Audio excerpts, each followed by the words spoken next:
Hello friends, welcome to Chillet Indian Style. இன்னைக்கு இன்ஸ்டன்ட்டா டேஸ்டியான veg kurma பண்ண போறோம். இது செய்ய தேவையான பொருட்கள்: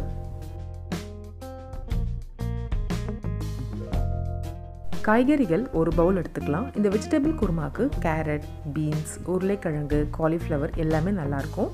வெங்காயம் 2, தக்காளி 2, இஞ்சி பூண்டு பேஸ்ட் 1 ஸ்பூன், பச்சை மிளகாய் 5, எண்ணெய் 2 ஸ்பூன், கடுகு 1/2 ஸ்பூன், சோம்பு 1/2 ஸ்பூன், ஜீரகம் 1/2 ஸ்பூன், ஏலக்காய் 1, மஞ்சள் பொடி 1/4 ஸ்பூன், மிளகாய் பொடி 2 ஸ்பூன், கரம் மசாலா 1 ஸ்பூன், துருவன தேங்காய் 3 ஸ்பூன், முந்திரி பருப்பு 7, இது ஆப்ஷனல் தான், இருந்தால் சேர்த்துக்கோங்க, கசகசா 1 ஸ்பூன், உடைத்த கடலை 1 ஸ்பூன், உப்பு தேவையான அளவு.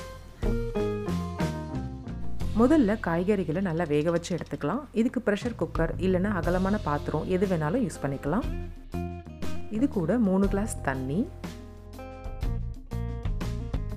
இதுக்கு தேவையான அளவு உப்பு, 1/2 ஸ்பூன் எண்ணெய், மூடி வச்சு 2 விசில் வரைக்கும் வேக விட போகிறோம்.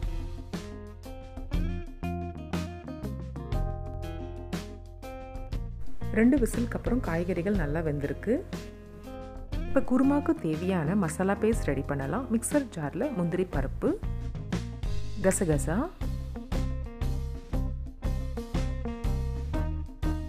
துருவன தேங்காய்,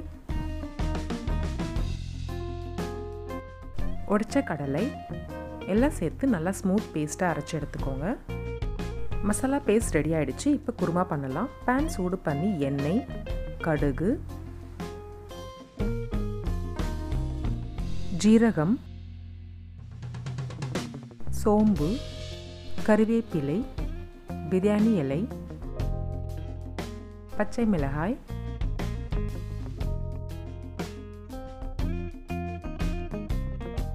லைட்டாக வதக்கிட்டு வெங்காயம் சேர்த்து மிக்ஸ் பண்ணி விடுங்க.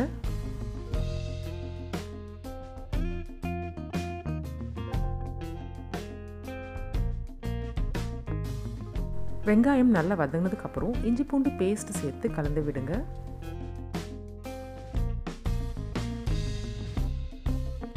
நல்லா வதங்கி இருக்கு. இப்போ தக்காளி சேர்த்துக்கலாம். நம்ம ஏற்கனவே காய்கறிகளை உப்பு சேர்த்துருக்கோம், அதனால இதுக்கு தேவையான அளவு உப்பு மட்டும் சேர்த்துக்கோங்க. மஞ்சள் பொடி, கரம் மசாலா, மிளகாய் பொடி எல்லாம் சேர்த்து நல்லா மிக்ஸ் பண்ணி விடுங்க.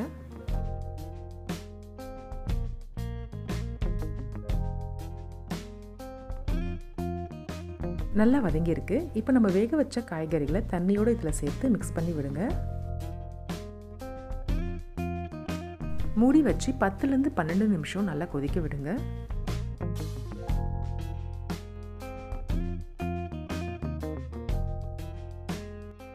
நல்லா கொதிச்சிருக்கு. நம்ம அரைச்ச மசாலா பேஸ்ட்டு சேர்த்து கலந்து விடுங்க. மசாலா பேஸ்ட் சேர்த்ததுக்கப்புறம் 2 நிமிஷம் லோ ஃப்ளேமில் இருந்தால் போதும், ரெடி ஆகிடும். கடைசியாக கொத்தமல்லி சேர்த்துக்கலாம்.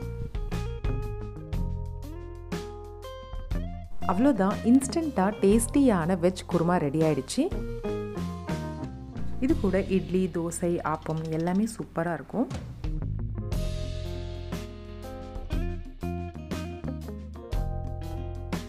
இந்த டேஸ்டியான குருமாவை நீங்களும் ட்ரை பண்ணி பாருங்கள். எப்படி இருந்ததுன்னு கமெண்ட்டில் சொல்லுங்கள். மறக்காமல் சில்லட் இந்தியன் ஸ்டைலுக்கு சப்ஸ்கிரைப் பண்ணுங்கள். தேங்க்ஸ் ஃபார் வாட்சிங்.